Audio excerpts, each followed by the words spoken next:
sea, si alguien en este país se interesara en hacer películas históricas, desde luego este sería un personaje perfecto para una película o para una serie. Y hace una cosa muy novedosa. Hasta entonces, prácticamente en todas las guerras, la gente lo que hacía era tratar de salvaguardar la capital.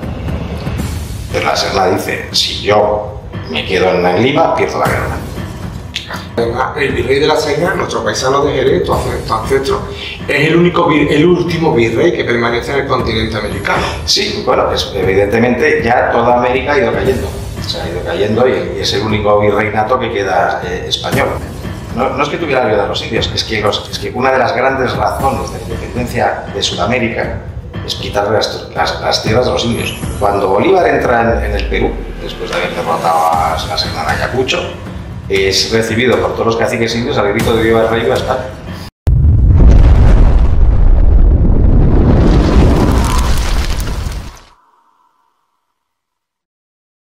Pues bueno, buenos días, buenas tardes, buenas noches, bienvenido, bienvenida. Esto es un programa especial, estamos en Comunidad TV, estamos en YouTube y en La Espoleta con mi querido amigo Alfonso. Y estamos, ¿verdad, Alfonso?, aquí en Jerez de la Frontera para entrevistar al señor Marqués, porque me gusta decirlo así porque es verdad, Marqués de Moratara, Sí, Marqués de Moratara, y su hermano mayor, pues el conde de los Andes. Exacto. Y están en esta vivienda desde el siglo XIII. Así es. Desde el siglo XIII, que vino con Alfonso X el Sabio, y fue eso, ¿no? Pero para contextualizar un poquito, usted realmente, digamos que el hecho histórico que marca un poco el destino de la familia es el virrey de la Serna, ascendiente suyo, ¿no? Sí, bueno, ha habido varios personajes históricos en la familia, no solo es el virrey de la Serna, pero digamos que el virrey de la Serna es el personaje principal, sí. Y vamos a hablar un poquito en ese aspecto, así, detállenos un poquito de qué viene todo el tema de la ascendencia, la genealogía de su familia, desde dónde parte o tiene usted conocimiento hasta más o menos la actualidad. Bueno, aquí la familia parte del primer propietario de esta casa, que es Vasco Martínez Trujillo, que es un caballero que llega con Alfonso X el Sabio a Jerez cuando se conquista Jerez a los árabes. Alfonso X el Sabio dejó aquí 40 caballeros, cada uno con sus huestes, y a cada uno de esos caballeros le cedió una casa que antes era de los árabes. Y esta casa era un antiguo palacete árabe, que debía de ser alguien principal, no sabemos de quién, por la proximidad con el Alcázar y con la gran mezquita, que hoy en día es la catedral. Pero ya se sabe que aquí los árabes pues, se largaron todos, no sabemos cómo. De hecho, ahora pondremos imágenes para que veáis el contexto en el que está y lo bien situado, totalmente céntrico, en la calle Pozuelo, que era el conde de los Andes, y para que en el año 67, creo recordar, en la ciudad de Jerez de la Frontera le dedica el nombre de la calle a mi bisabuelo, al morir mi bisabuelo. Pues mi bisabuelo había sido ministro y había sido, bueno, pues probablemente el personaje más importante de Jerez en su época, y el Ayuntamiento de Jerez tuvo a bien darle el nombre de la calle a mi bisabuelo como conde de los Andes. Y vinculado al Carmen, a Nuestra Señora del Carmen. Bueno, fue muy importante la estancia aquí de Alfonso XIII con ocasión de la coronación de la Virgen del Carmen. Vino todo el gobierno, vino Primo de Rivera, que entonces era quien mandaba en España, vino el rey y vino todo el gobierno. Y bueno, pues mi bisabuelo quiso albergar aquí en la casa del gobierno y se construyó un anexo y aquí estuvieron todos los ministros. Los ministros, porque este año se cumple, el año que viene se cumplen 100 años del Carmen, y claro, también el padre Alejandro, que es el tío del Carmen, pues estaba interesado también en que viniera el rey, y bueno, y nosotros que estáis muy vinculados por tradición familiar, evidentemente. Sí, sí, claro. Bien. Y damos un pequeño salto así digamos, a 1770, finales del siglo XVIII, que es cuando uno de tus ascendientes, que es en este caso José de la Serna y de Hinojosa también, y Martínez de Hinojosa, Martínez de Hinojosa, nace en esta casa. Nace en esta casa, creo que era un 1 de mayo. Bueno, la fecha exacta ahí lo está, yo lo he visto un poquito. En 1770. Exacto. Y también cuéntanos un poco, porque yo nací exactamente 2 siglos después, yo nací en 1970. Bueno, somos de la misma pinta. Y tiene una vida bastante, digamos... Tiene una vida muy peculiar, es una película en sí toda su vida. O sea, si alguien en este país se interesara en hacer películas históricas, desde luego este sería un personaje perfecto para una película o para una serie, porque se pasa toda su vida, es una gran aventura. O sea, desde que él entra en la academia de artillería con 12 años, que como se entraba entonces, entraba muy jovencito, y ya a partir de que sale de la academia ya está guerreando, o sea, ya participa en la guerra del Rosellón, y luego pues le toca el sitio de Ceuta también. Y bueno, lo más importante, por lo que resalta en su carrera militar, es en la guerra de independencia. A él le tocan los 2 sitios de Zaragoza, estuvo como artillero que era, estuvo al lado de Agustín de Aragón, y en el segundo sitio lo toman preso los franceses, y se lo llevan a Francia, lo encierran en una torre, en Nancy, y el tío se escapa. El tío ahí le echa un par de narices y se escapa de la torre y consigue. O sea, tiene que recorrer toda la Europa no ocupada por los franceses, que entonces era poca. Era poca. Y consigue regresar a España para seguir batallando. Y además teniendo en cuenta lo que tú dices, un crío con 12 años de aquella época. O sea, que realmente... Bueno, eso es cuando empieza la... Claro, cuando empieza, pero que realmente... Pero que es una vida adulta. Sí, bueno, es que antiguamente también un crío de 12 años parecía ya un hombre de 22 de hoy en día. Si ves las pinturas de la época ya son hombrecitos, los de 12 años. Para entrar en la guerra militar pues a esa edad es que ya estaban curtidos. ¿Sí? Luego también vivía poco. O sea, claro, este señor... Aunque él tiene una esperanza de vida nada desdeñable para la época. Él se muere en 1832, si mal no recuerdo. Sí, 6 de junio. Que son 52 años. Y claro, después de una guerra, de miles de guerras, pues claro, 52 años, 62, yo tengo 54. Que, bueno, pues estamos hablando de que... No, 62 años. 62, perdón. 62, 70, vamos, pero estamos hablando de aún así, 52 años que lo cumplieron. Ya estaba muy fastidiado físicamente cuando se muere. O sea, bueno, para empezar, había estado... herido varias veces, entonces claro, eso también se va arrastrando toda la vida. Que por cierto muere en Cádiz. Muere en Cádiz. Sí, Alfonso. No, que, bueno, y íbamos precisamente por el rey del Perú, que fue el primer conde de los Andes, y que, ¿cómo le fue en el Perú? Bueno, él cuando llega al Perú, él ya es un militar ya consagrado. Era general. Y entonces a él lo nombran puestazo en la época, es el general de Estado Mayor del Ejército del Perú. El Perú era el virreinato más importante y era el puesto militar más alto del virreinato más importante. Pero él cuando llega ahí, pues tiene una fricción constante con el virrey Pezuela, porque tiene otra forma distinta de ver la guerra. Él cuando llega está empezando el proceso de emancipación americana, lleva muy poco tiempo. Y el virrey Pezuela tiene unas ideas militares antiguas. Y en cambio, la Serna pues viene de hacer la guerra contra Napoleón y ganarla, y tiene unas ideas modernas de lo que tiene que ser la guerra. Y pero claro, él está sujeto al mando del virrey. Tiene que obedecer al virrey. Y entonces está todo cabreado continuamente, porque todo lo que hace el virrey es un desastre. Y entonces esa fricción y esas órdenes contradictorias continuas del virrey llevan a que el general San Martín se plantee las puertas de Lima.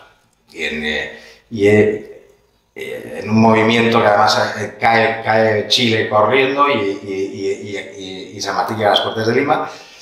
Y lo que pasa con los militares realistas, que ya estaban hartos del virrey, pues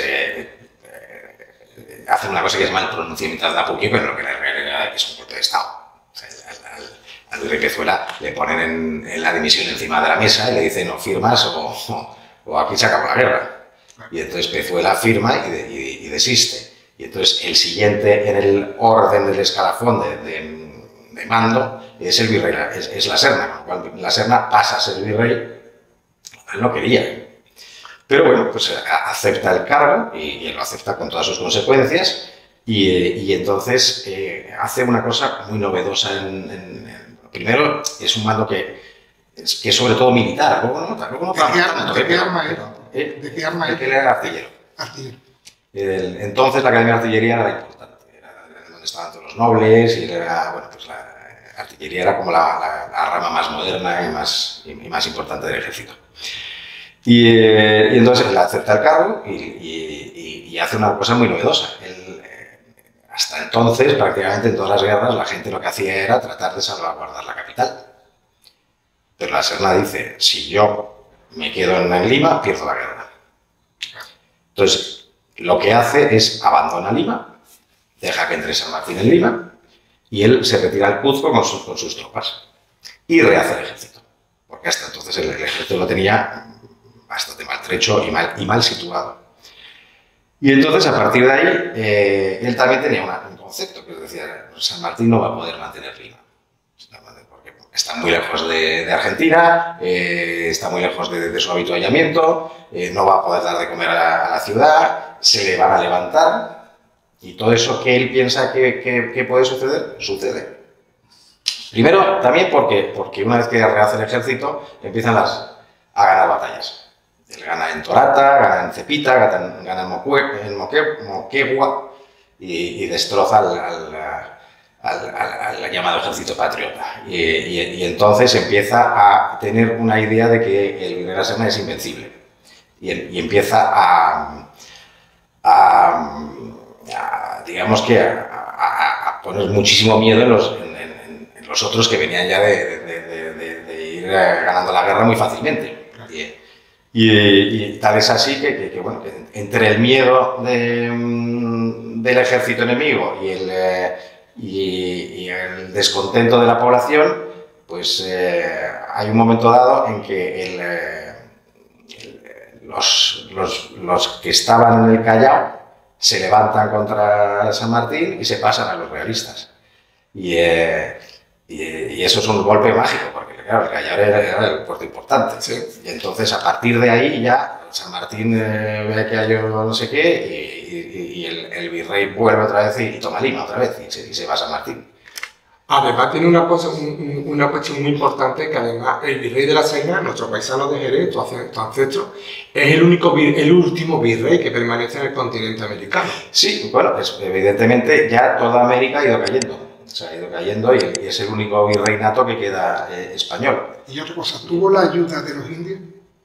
De los indios de América, porque es una de las cosas que hay que decirle. Vamos a ver, no es que tuviera la ayuda de los indios, es que una de las grandes razones de la independencia de Sudamérica es quitarle las tierras a los indios. Los indios eran los ricos terratenientes de América. Es que hoy en día es una cosa que se desconoce absolutamente, pero es que los indios eran los grandes latifundistas, precisamente porque se les había dado las tierras que eran suyas. O sea, cuando llegamos ahí, el rey de España los considera ciudadanos españoles y son los propietarios de las tierras, pues son propietarios de las tierras y ya está. Y una de las grandes razones de la independencia es que los criollos les quieren quitar las tierras a los indios, que es lo que hacen, y los exterminan también. O sea, el gran exterminio de los indios viene a partir de la independencia, no viene de antes. O sea, luego la leyenda negra nos ha intentado colgar a nosotros en San Benito y lo peor de todo, les ha engañado a los indios para que se lo crean, que no sois nosotros. Fueron los criollos. ¿Qué crees tú que supuso así para Perú la pérdida de su adscripción a la corona española y su posterior balcanización? Porque el reino de Perú no solo para el Perú, para toda América española, fue un desastre. Vamos a ver, el Perú era probablemente de los sitios más ricos del mundo, igual que México. La guerra destrozó económicamente al país durante muchísimos años. Bueno, hasta hoy en día prácticamente. Sí, Potosí creo que llegó a tener Cuzco también unas poblaciones que incluso no tenían nada que envidiar a cualquier ciudad europea de la época. Sí, claro. Bueno, pues que además el Potosí era importantísimo por toda la plata, claro. Sí. La guerra fue un desastre. Luego, claro, todo esto de la leyenda negra es muy gracioso porque te dicen, no, claro, es que fíjate, los americanos que tuvieron la suerte de ser colonizados por los ingleses, como los ingleses son muy listos, pues les ha ido muy bien en la vida, como el sur, como fueron colonizados por los españoles, les ha ido mal. Pues mira, cuando nosotros estábamos en América era de los sitios más ricos del mundo, y en el norte estaban comiendo lagartijas. Sí. Y eso es lo que pasa. Y otra cosa, España no tuvo colonia, España tenía provincia. Aparte de que aquí eran las provincias de ultramar, eso eran ciudadanos españoles. El concepto de colonia es un concepto anglosajón, es un concepto del derecho germánico. Nosotros seguimos el derecho romano, por lo tanto nosotros no hemos tenido colonias, nosotros conquistábamos como conquistaban los romanos. Una vez que eso era parte del imperio, Hay una palabra que dice Zunzunegui, que además quiero tomar en consonancia lo que usted dice, que es que el tercer imperio romano es América. Sí, que es donde bueno, se replicó, se replica exactamente lo mismo, porque es el derecho romano lo que hemos estudiado nosotros, vamos, es de donde descendemos. Y nos adelantamos, porque por ejemplo que se diga que el ius gentium era de Grocia, no. Ya Bartolomé de las Casas yo lo había hecho en la América Española, en Hispanoamérica. O sea que había un derecho tremendo ahí, ahora mismo lo han perdido. Yo la verdad me llama la atención el desconocimiento que hay por parte de los hay un desconocimiento también con respecto a que los indios tenían sus propias leyes respetadas por los españoles y tenían sus pequeñas autonomías y tal. Cuando Bolívar entra en el Perú, después de haber derrotado a la Serna Ayacucho, es recibido por todos los caciques indios al grito de viva el rey, viva España. Una pregunta así, ¿conocemos los hispanoamericanos y los españoles de Europa? ¿Conocemos nuestra historia? Por supuesto que no. Por supuesto que no. Vamos, los hispanoamericanos, no lo sé porque no tengo muy claro. Claro, ellos han estudiado una historia sobre la base de quien conquistó aquello que fue después el Imperio Británico, de la forma de las finanzas. La historia que han querido contar los libertadores. Que todos salieron de los... Pasan de... pues un poco se basan en el odio a lo español, porque ellos se han independizado de España. Entonces cuentan una historia un poco tergiversada, porque para ellos somos su enemigo. Los españoles, directamente porque no nos interesa. Yo creo que aquí, después del 98, hay un sentimiento de frustración nacional que hace que el español se olvide de América. Hombre, la verdad que sí. Bueno, después también en su familia, bueno, es que ha habido, siempre ha tenido personas muy importantes y muy relacionadas. Usted ahora mismo está en Bruselas, ¿no? Sí. Está en Bruselas. ¿Y qué hace en Bruselas? ¿Política o como una tradición familiar o como...? Bueno, sí, estoy relacionado con la política, sí, digamos.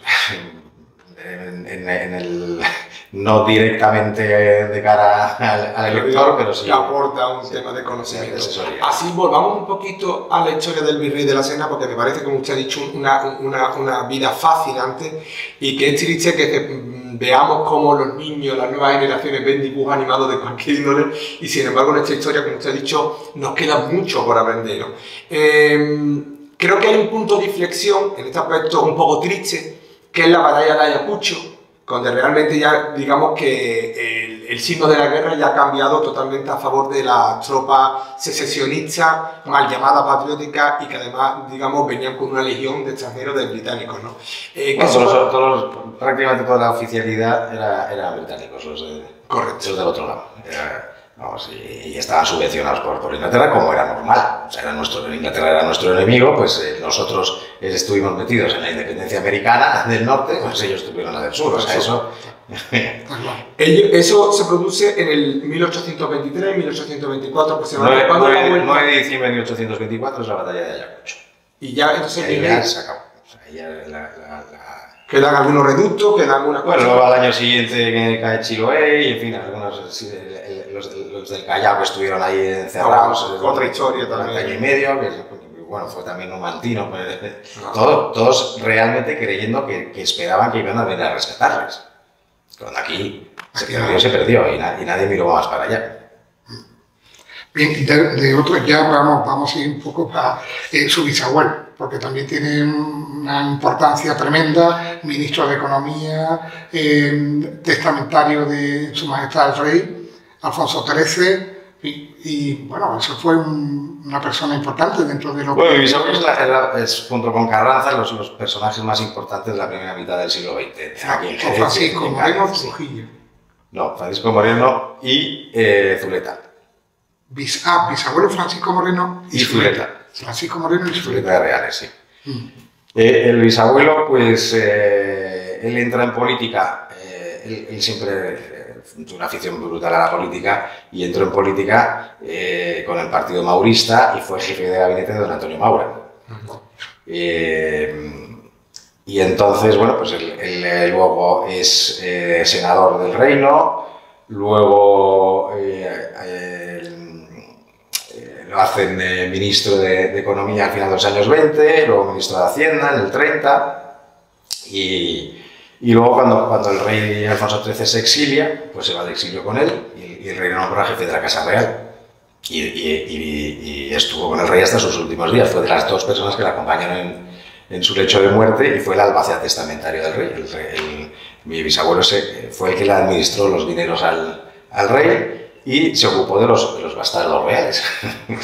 Eso. ¿Cuánto había? ¿Cuántos bastardos más o menos oficialmente? Pues había dos. O sea, oficialmente. Leandro y su hermana, que no me acuerdo cómo se llamaba. Sí. No sé si había otros por ahí que más desconocidos, pero los que se ocupó realmente fueron esos dos, ¿no? Y yo me acuerdo que una anécdota muy graciosa, en un rastrillo en Madrid estaba don Leandro, él escribió unas memorias y estaba ahí firmando ejemplares, y me presenté y dije, soy bisnieto del conde de los Andes, y el tío se levantó y dijo, yo ante un nieto del conde de los Andes me pongo de pie. Porque le tenía muchísimo cariño, sobre todo porque les había dejado muy bien. Porque el rey les dejó un dinerito hasta su mayoría de edad, y mi bisabuelo lo administró también, que cuando se lo dio lo había multiplicado por 7. Entonces lo dejó muy bien. Claro, entonces, y además era un monarca, como se leía después, bueno. Y así, vamos a dar un poco ya, estamos en una casa, estamos en el pleno centro de Jerez, como hemos dicho. Yo creo que lo veníamos hablando antes de hacer ya el programa en sí, de que estamos viendo que hay un interés por la historia, por la cultura, mucha gente joven. Hemos hablado de Puerto Rico, hablaremos también de unas cuestiones más actuales. Yo sé que tú, en este aspecto, y te tuteo así, usted ha tenido también, y tú has tenido un empeño muy personal por conservar este trozo de historia, ¿no? ¿Tú qué le dirías a la gente que puedan visitar la Casa Palacio? Tener una familia que hunde sus raíces en la historia desde hace tantos siglos, pues ya te hace tener un cariño especial por la historia. ¿Es peso o por responsabilidad, o por otro lado es, digamos, agradecimiento? Ni es peso ni responsabilidad, es una cosa que te nace ya en ti desde niño. Aparte mi padre le encantaba la historia también, eso es algo que te transmite. Sí. Y luego pues te empiezas a curiosear e interesarte por tus antepasados, y de ahí ya pues saltas a toda la época, y luego pues ya saltas a los otros, entonces pues ya... Pero chico, claro. Yo recuerdo leer historia desde muy niño, o sea, desde los 6 años. Me divertía la historia. Yo me acuerdo que empezaba con aquellos fascículos de Forges, que eran muy divertidos, la historia de aquí y tal, no sé qué, y luego ya pues me pasé a cosas más interesantes y más importantes, ¿no?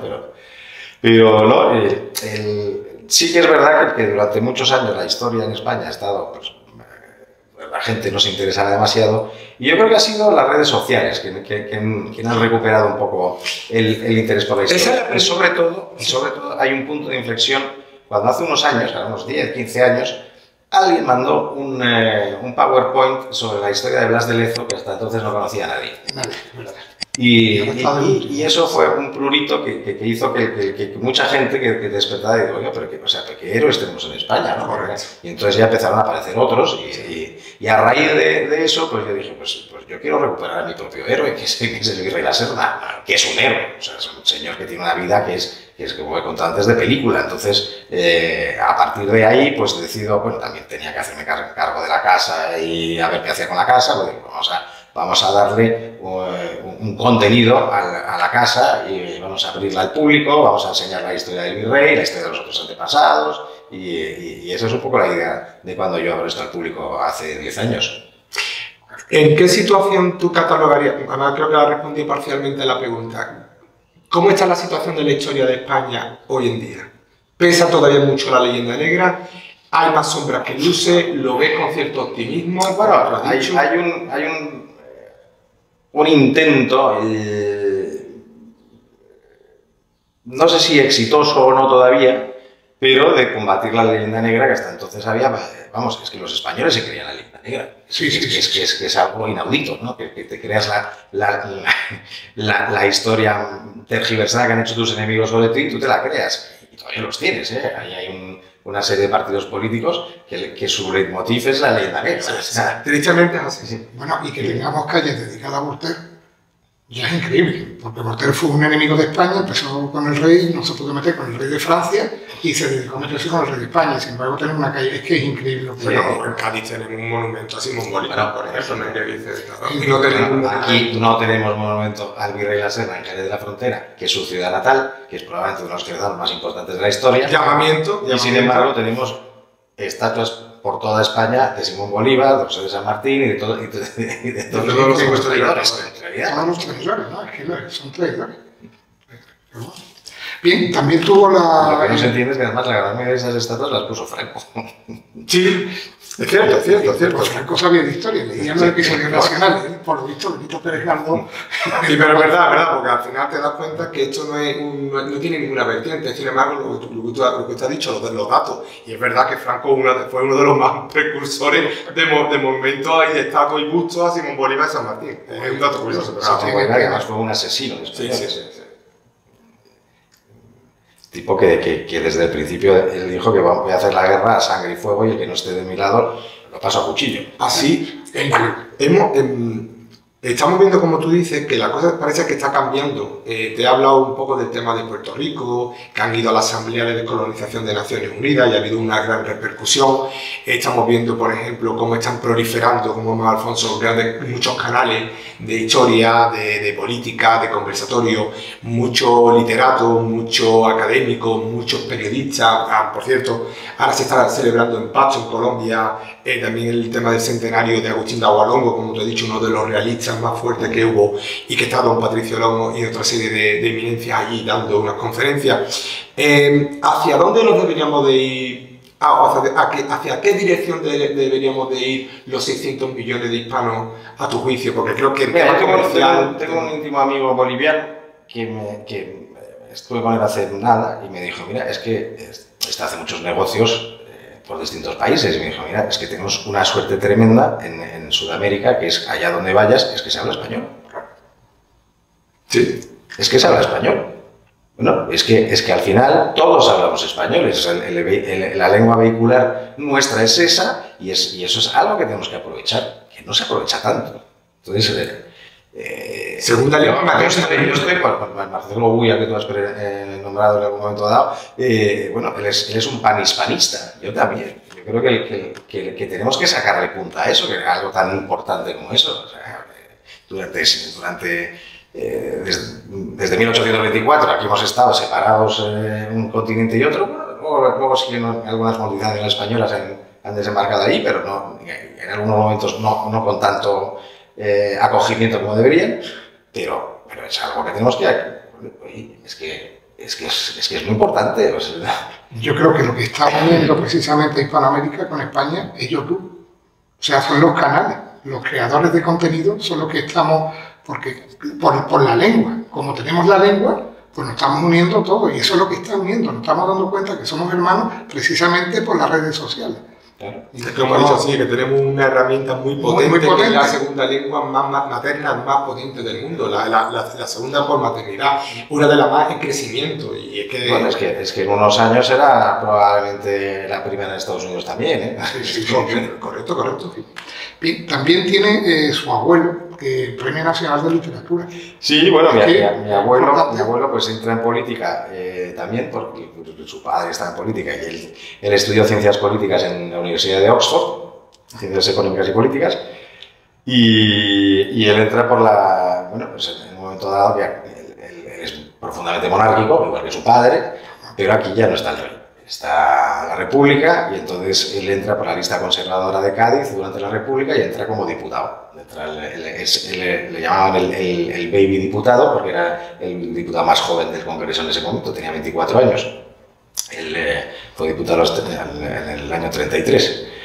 Y bueno, pues luego durante la Guerra Civil está en el bando nacional, pero al acabar la guerra, pues claro, él es de los monárquicos. Entonces los monárquicos piden la vuelta al rey, y en el año 43 sucede lo que se llama el Manifiesto de Lausana. Don Juan le encarga a mi abuelo la recogida de firmas de los procuradores para pedir la vuelta de la monarquía, y es arrestado por Franco y desterrado. Y lo destierran En principio iba a la Isla del Hierro, pero como era muy amigo del ministro Blas, yo no me acuerdo que era el canario, que consigue irse a La Palma, que es un sitio un poquito más, más cómodo. Más benévolo. Sí. Y ahí está en La Palma un tiempo, desterrado, que ahí sucede una anécdota muy divertida. Durante la Guerra Civil hubo un sanguinario chequista, que era Agapito García Atadell, que lo que hizo fue asesinar vilmente a un montón de gente simplemente para robarles.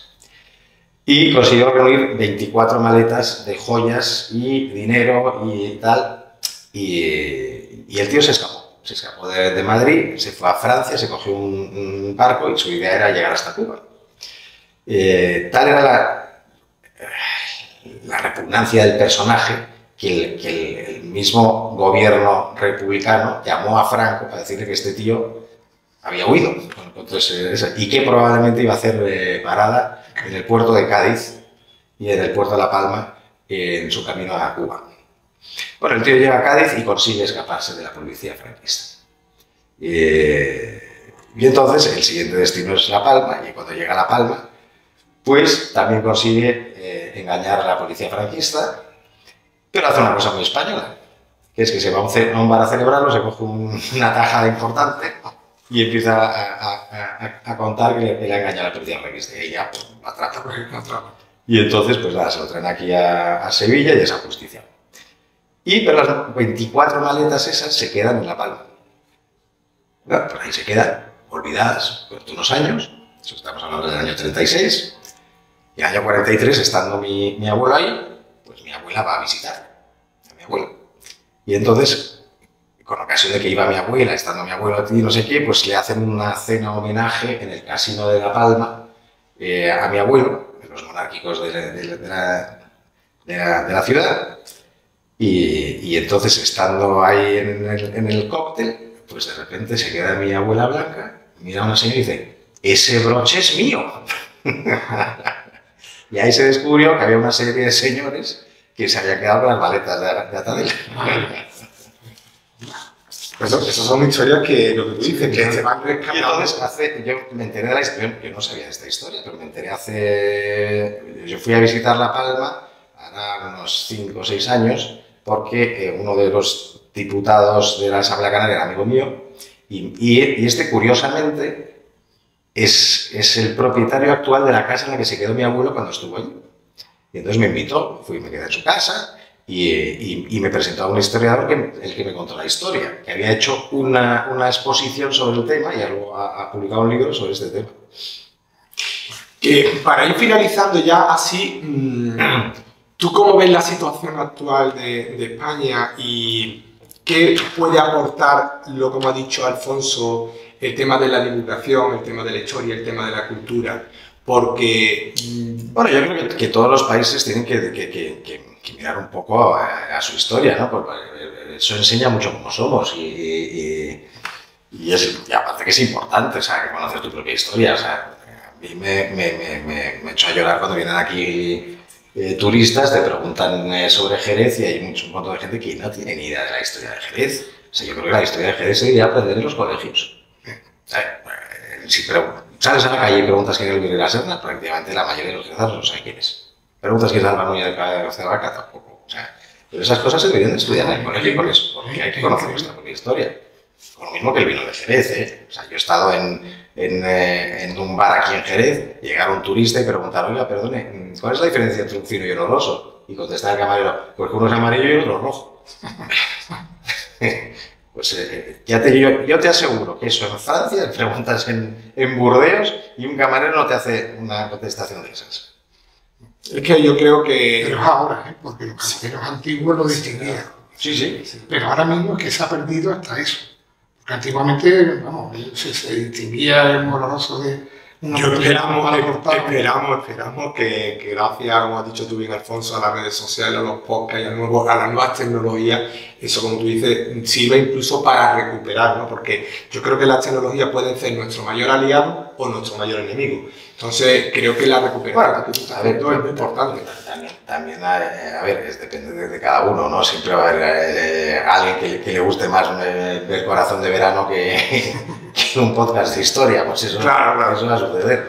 O sí. La liga de la Premier inglesa, ¿sabes? Eso, pero bueno, por lo menos lo tienen ahí a la mano y está ahí y están ahí. Y son muchos creadores de contenido. Es cierto que hoy en día...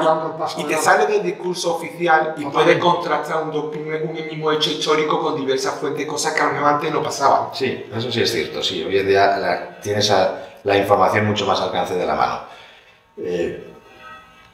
Que también es curioso, porque es una cosa que he notado yo mucho, hoy en día es muy fácil estar informado y sin embargo la gente prefiere estar desinformada. Totalmente. Porque la gente compra contenido. O sea, normalmente una persona antiguamente leía 3 periódicos. Los 3 periódicos de cada uno de signo contrario, pues para hacerse una idea de lo que pasaba. Hoy en día la gente se va directamente ni siquiera a un periódico importante, se va a una red digital de su ideología para que le empapen de su ideología. Eso es lo que es que estamos en una sociedad tragacionista.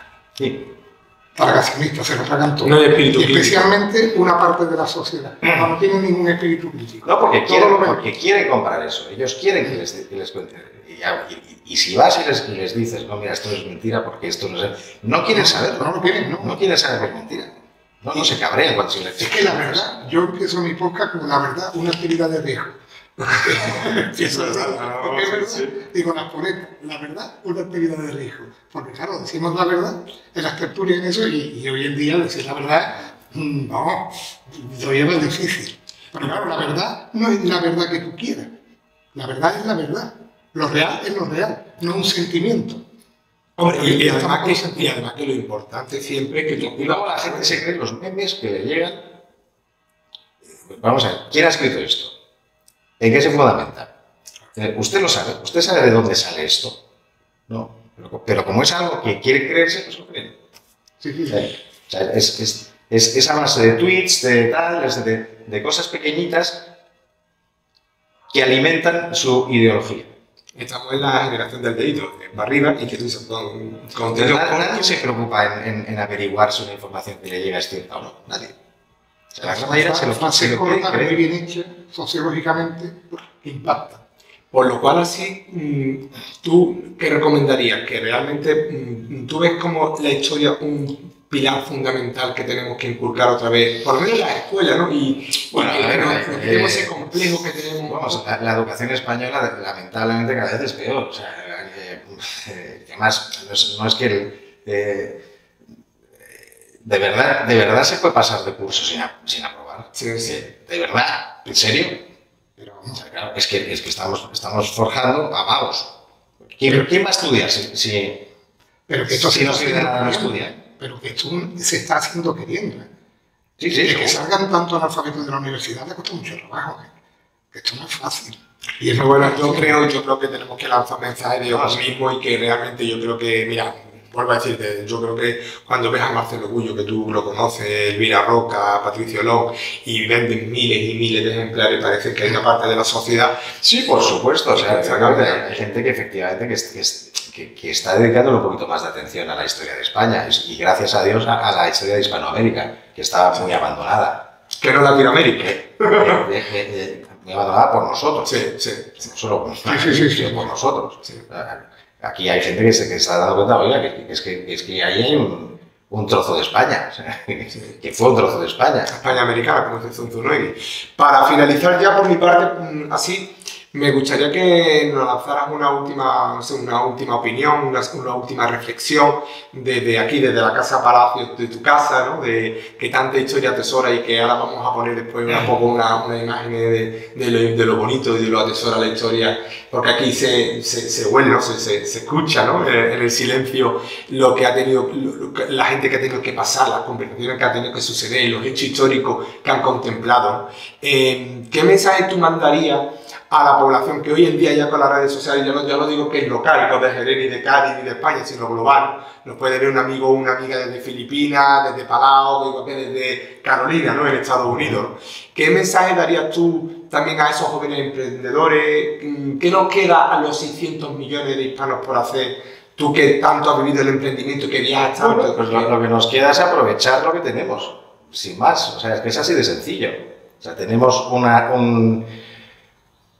una gran masa social con unas raíces comunes, con un idioma común, y tenemos que aprovechar eso, que es muy importante y que facilita mucho no solo el intercambio cultural, sino también los intercambios económicos. Eso tiene que servir para que todos hagamos digamos, una Hispanoamérica hoy en día mejor para todos. Llámalo Commonwealth, llámalo Iberoamericana, llámalo como tú lo quieras llamar. Sí, pero podría existir eso, una comunidad americana. Perfectamente. ¿Nos dejarían los anglosajones que hiciéramos una comunidad Bueno, americana? sí, por supuesto que no, porque es que sí. Pero claro, es que está en nosotros hacerlo, sin más. O sea, vamos, ya existen muchos mecanismos de intercambio, pero claro que hay que esforzarse mucho más. Y yo creo que todo empieza también, por ejemplo, por hacer turismo. Todos conocemos las Malvinas, todos conocemos las Seychelles, conocemos Bali, conocemos eso, pero yo animo, y siempre lo digo, y lo he dicho, que cuando tengo, por ejemplo, lo comentábamos fuera de cámara, que el tema de Puerto Rico, pues a mí me han dicho amigos puertorriqueños que están interesándose. ¿Qué ofrecerías tú? Bueno, a ver, ¿Cómo podemos venir a lo primero que tiene que hacer el español es descubrir a América, lo suyo, que es una preciosidad. O sea, que lo que dejamos allí, o sea, yo me acuerdo cuando fui a Ecuador, que no me esperaba nada, y me quedé impresionado con Quito. O sea, que es de las ciudades más bonitas en las que he estado, y la iglesia, que no me acuerdo cómo se llama, de los jesuitas, que no tiene nada que envidiar a las iglesias de Roma, vamos, es impresionante. No conocemos el patrimonio que tenemos, ¿no? Y hay que descubrirlo, porque es que además vuelvo a repetir, es nuestra historia. Pues nada, bueno, pues muchas gracias por habernos atendido y nada más por mi parte. ¿Cómo podemos contactar con la Casa Palacio? El que quiera saber más de la Palacio de pues mira, que ha venido a Jerez o a Cádiz. Evidentemente a través de redes sociales de nuestra web www.palaciodelvirreylaserna.com. Ahí entras y tienes desde lo que es la historia del palacio, los horarios de visitas, que está abierto al público, la parte de alojamiento, que tenemos aquí también 6 habitaciones que se alquilan y que son una experiencia para vivirla, porque aquí nosotros contamos que esto no es un hotel, esto es un palacio, y aquí el que viene es para experimentar cómo se vivía en otra época en una habitación palaciega, porque todas las habitaciones tienen su cama con dosel, su tocador fernandino, o sea, están decoradas de época, y son muy bonitas. Sí.